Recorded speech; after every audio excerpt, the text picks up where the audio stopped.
guys are like right up here. That's so cool.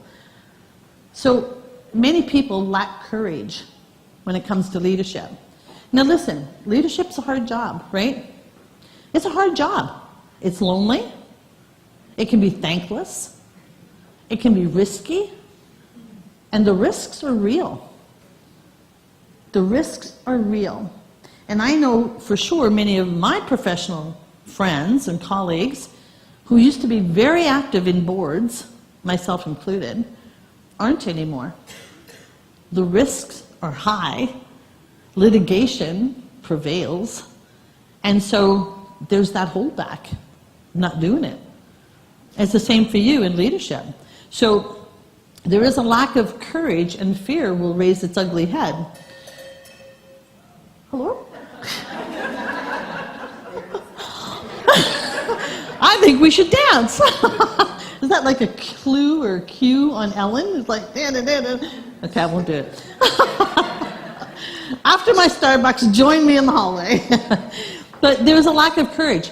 And then it comes down to a lack of focus.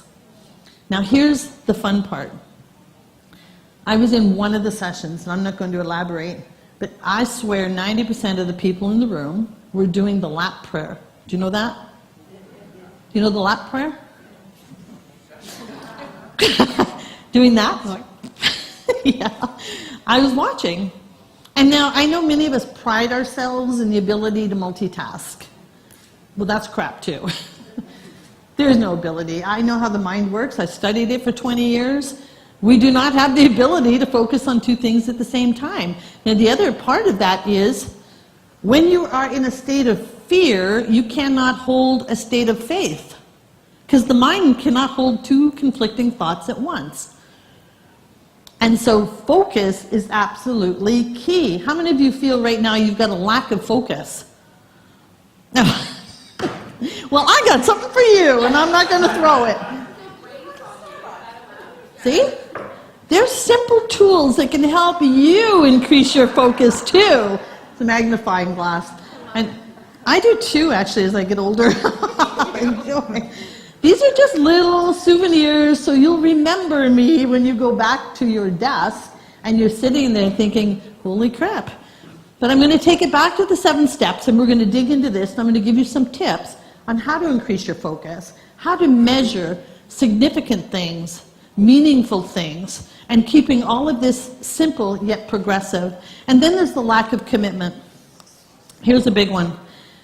The lack of commitment comes back to the power of your word, to you, to yourself, and to others.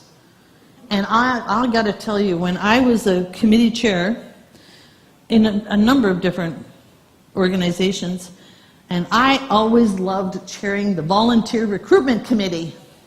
I did, because I was good at recruitment, and I was good at calling people on their BS, saying, you just want to be on this committee to put it on your resume, and you're never going to show up.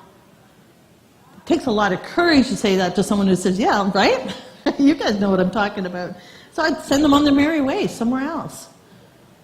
People say yes when they really mean no. And this is happening for you too in your leadership role. So take a really good look first in your life. Where are you saying yes when you really want to say no? And then take a good look in your leadership role. And where is the power of your word doing you in?